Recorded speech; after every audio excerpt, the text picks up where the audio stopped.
আমরা শুনছি বিভিন্ন কার্ড দেওয়া হবে, ফ্যামিলি কার্ড দেওয়া হবে, কৃষক কার্ড দেওয়া হবে।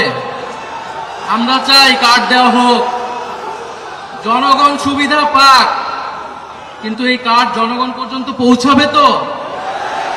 2000 টাকার কার্ড নিতে 1000 টাকা ঘুষ দেওয়া লাগবে না তো?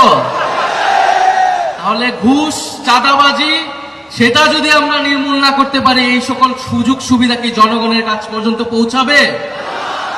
একদিকে বলা হচ্ছে কার্ড দিবে, আরেকদিকে ঋণ খেলাপিদেরকে সংসদে নিয়ে যাওয়ার চেষ্টা করা হচ্ছে, নির্বাচন কমিশনকে ব্যবহার করা হচ্ছে, আদালতকে চাপ প্রয়োগ করা হচ্ছে। ফলে কেমন দ্বিচারিতা? যদি প্রকৃতপক্ষেই জনগণকে সুবিধা দেওয়ার নিয়ত থাকে, তাহলে কেউ ঋণ খেলাপিকে নমিনেশন দিতে পারে না। যারা ঋণ পরিশোধ করে নাই, তারা সংসদে গেলে আপনার মনে হয় তারা ঋণ পরিশোধ করবে? আর এরা আবারও ঋণ নিবে, এরা আবারও টাকা লুট করবে, এরা আবারও টাকা পাচার করবে বিদেশে। আমরা তো এই বাংলাদেশ চাই নাই, আমরা তো সেই লুটেরাদের বিরুদ্ধে গণ অভ্যুত্থান করেছি।